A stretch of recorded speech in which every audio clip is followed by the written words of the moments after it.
Formula One has become used to witnessing accidents during races.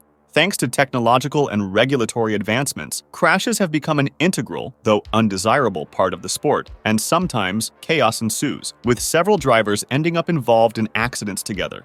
More common in some categories like NASCAR, the big ones are rare in F1 and generally have smaller proportions than those in the American category, but they still occur. It is in such situations that this list is based. Let's start with a criteria. This top 8 aims to classify accidents based on an objective criterion, and in this case, it is the number of involved cars. Although some crashes may have greater significance due to their consequences, the ultimate goal is to try to select those that were the largest, considering mainly the quantity aspect. As mentioned in the introduction, these situations have smaller proportions than those seen in other categories. With that in mind, we will consider only accidents involving at least 7 cars in close proximity. Thus, races with multiple drivers involved in separate crashes will not be included as one single incident. Without further ado, let's go to the list. 2 accidents are tied for 8th place. Held on layout number 15 of the Oscar y Juan Galvez circuit, the 1979 Argentine Grand Prix witnessed a major crash in the early corners. At the start, Patrick Depailler of Ligier overtook his teammate Jacques Lafitte and took the lead. In the second corner, John Watson and Jody Scheckter collided, leaving one car spinning in the middle of the track. In an attempt to avoid the collision, other cars went off track, creating a real smoke curtain that further hindered others. In the confusion, Didier Pironi, Patrick Tambay with the other McLaren, Nelson Piquet, Mario Andretti, and Arturo Merzario were involved. As not all teams had spare cars for everyone, Tambay, Pironi, and Merzario ended up retiring from the race. Another accident involving 7 cars occurred in 1980 in Canada. Piquet started on pole position, with Alan Jones in second, Pironi in third, and Bruno Giacomelli in fourth. Jones got a better start than the Brazilian, but Piquet tried to defend his position in the first corner. With neither of them giving way, contact occurred, and Piquet spun in front of everyone. The chaos ensued, with the Brabham spinning, a pile-up involving Jean-Pierre Jarier, Derek Daly, Emerson Fittipaldi, Keiko Rosberg, Gilles Villeneuve, Jochen Mass, and Andretti unfolded. When the dust settled, several cars were destroyed on the edge of the track, and the race had to be stopped. Most drivers managed to return to the race with spare cars, but the only one available for Piquet was set up for qualifying. Weaker, the engine couldn't hold up, and 23 laps later, the Brazilian had to retire. The Australian Grand Prix held in Melbourne has a collection of spectacular accidents in its history. One of them occurred in 2002. At the start, third-placed Ralf Schumacher overtook his brother Michael and went after Rubens Barrichello. After moving twice to block the German, the leader braked early to make the turn, and Ralf couldn't avoid the collision. Using the rear of the Ferrari as a ramp, the Williams car took off at 240 km/h towards the gravel trap, taking him and Barrichello out of the race.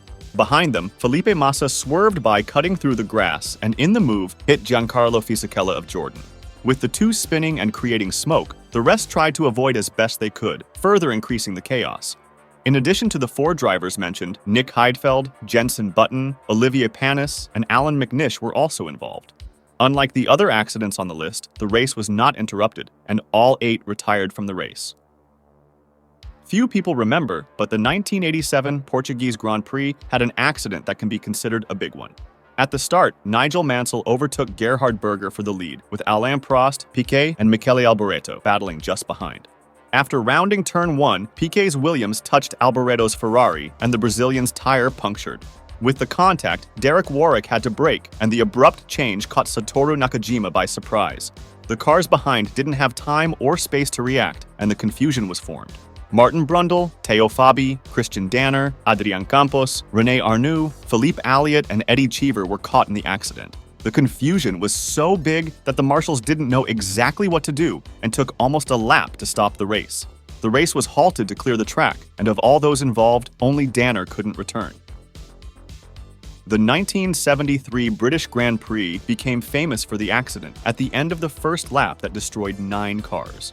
Jody Scheckter of McLaren tried to overtake Denny Hulme at the exit of Woodcote, but ended up spinning and stopping on the track. The first drivers behind managed to pass, but Peter Revson hit Scheckter's rear wing, sending him flying. The rest tried to avoid the car and began colliding with each other. When the dust settled, 3 Surtees cars, 2 Shadows, 1 March, 1 Brabham, 1 McLaren, and 1 BRM were out. Driver Andrea de Adamic was trapped in his Brabham with a broken ankle. Due to the injury, the Italian had to abandon the race and his career. After a long pause to clear the track, and with no major injuries, the race was able to restart with 18 cars. The 1978 Italian Grand Prix is remembered to this day for the tragedy that befell Ronnie Peterson. That race was the first in F1 history to officially have a light signal instead of the national flag at the start. Race director Gianni Restelli was excited about the change, and before all cars lined up, he gave the green light. Due to haste, the front cars started stationary, but the ones behind did not. This caused the cars at the back of the pack to have more speed than those in front, dangerously mixing up the grid at the arrival of the chicane. According to the most accepted explanation, James Hunt was overtaken by rookie Riccardo Patrese, forcing the McLaren driver to turn left. As the cars were all close, Hunt touched Peterson, who lost control. With so many cars close together, destruction was inevitable. Vittorio Brambilla, Hans-Joachim Stuck, Depailler, Pironi, Daly, Clay Regazzoni, and Brett Lunger were involved in the accident, with Peterson suffering the most. The Swede hit the inner wall of the straight, and the car instantly caught fire. Hunt, Regazzoni, and Depailler rushed to his aid and pulled the driver out of the fire. Conscious, the Swede waited for rescue on the track while rescuers attended to Brambilla, who was hit by a wheel on the head. Both drivers were taken to the hospital, and during the night, Peterson died due to an embolism. The second Grand Prix in F1 history was marked by a big one, right on the first lap. Juan Manuel Fangio started well and stayed at the front, with Giuseppe Farina chasing him for the lead. When the drivers reached the tobacco corner, the accident happened. The track was wet with water brought in by the waves from the sea, and several drivers couldn't complete the section.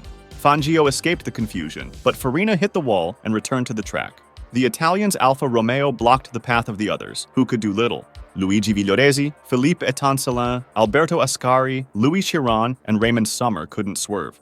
Luigi Fagioli managed to avoid the initial collision, but spun and hit the wall. Jose Froilan Gonzalez followed and hit Farina's car, further escalating the confusion. Louis Rosier, Robert Manzon, Emmanuel de Graffenried, Maurice Trintignant, Kuth Harrison, Franco Roll, and Harry Schell ended up colliding and abandoned the race together.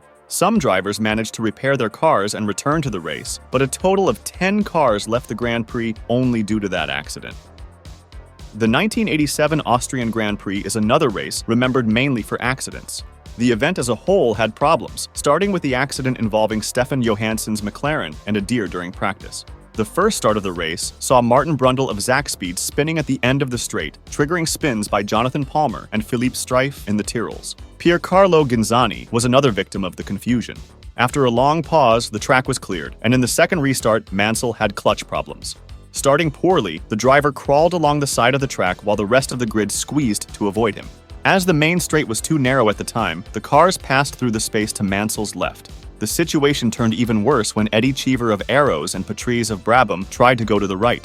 With no room, the two collided and started a sequence of collisions that closed the gap completely. Johansson, Alex Caffey of Acela, Ivan Capelli, Pascal Fabre, Philippe Alliot, and the Zakspeeds of Brundle and Christian Danner collided in succession, forming a pile of destroyed cars in the middle of the track. The accident ultimately buried the race, which remained out of F1 for several years due to its narrow sections. The 1998 Belgian Grand Prix is historic. The race began with a soaked track and persistent rain. Shortly after La Source, David Coulthard, who had started second, spun and hit the inner wall. Due to the force of the impact and the wet condition, the car returned to the track, ending up in the middle of the others. The first cars tried, in desperation, to avoid a larger accident, but those behind couldn't see what was happening, thus starting what can be considered the biggest big one in F1 history. Coulthard, Eddie Irvine, Alexander Wurz, Rubens Barrichello, Jos Verstappen, Johnny Herbert, Olivier Panis, Jarno Trulli, Mika Salo, Pedro Paulo Diniz, Tora Takagi, Ricardo Rosset, and Shinji Nakano were involved in the accident. As teams had a spare car at the time, half of those involved could return to the race, which continued with rain, accidents, and a victory arranged by team orders. If you enjoyed the video and want more information about Formula 1, IndyCar, and others, subscribe to the channel. Questions, suggestions, or tips are always welcome. Leave them in the comments below. Until next time,